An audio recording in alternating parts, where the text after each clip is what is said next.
有客户说他家空调不通电了，遥控器一点反应都没有。我们去看看到底是什么原因。现在天气已经很晚了啊。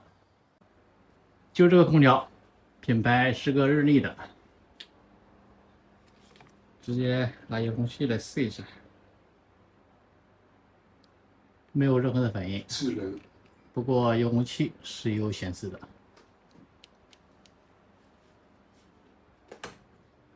好，那我们把这个插头先给它拔掉，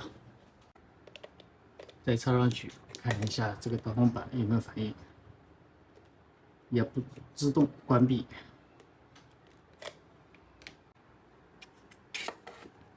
直接来往表交流档来测量一下。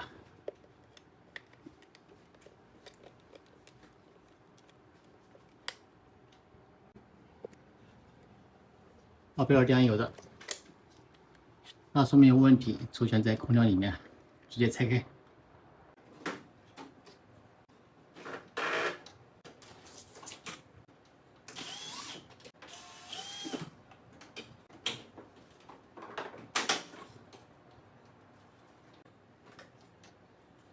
打开了，里面就是这样子的。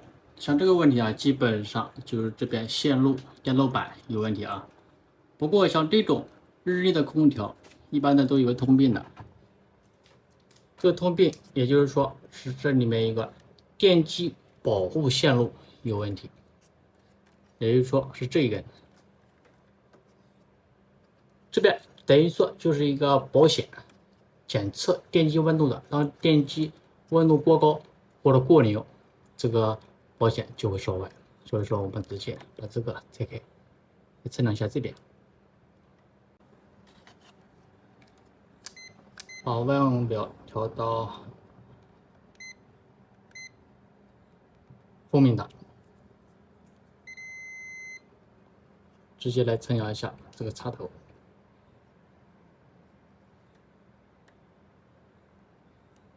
你们看，没有反应，不响，说明就是不导通了，对吧？表示好的，那可能就是这个原因。这个时候，我们可以把这边插头给它插上去，这边线给它直接剪掉，然后再把这两个线接在一起，直接这样转接。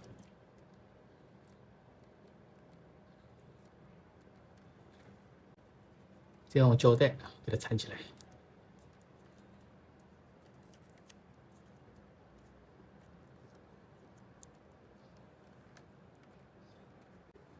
好了，就这样，然后我们插电。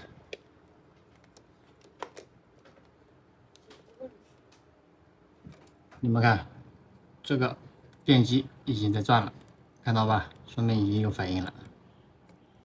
直接拿遥控器开机试一下。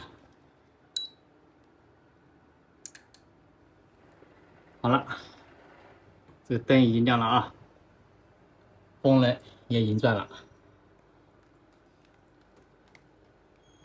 这个蒸发器也已经凉了。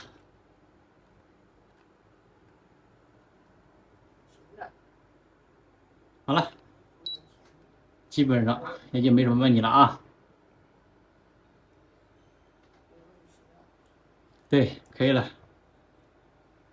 其实像这种日立空调啊，都有这种通病，以前修的非常多，大部分都是这种毛病。好，等会儿把这个壳子全部装好，这个空调就搞定了。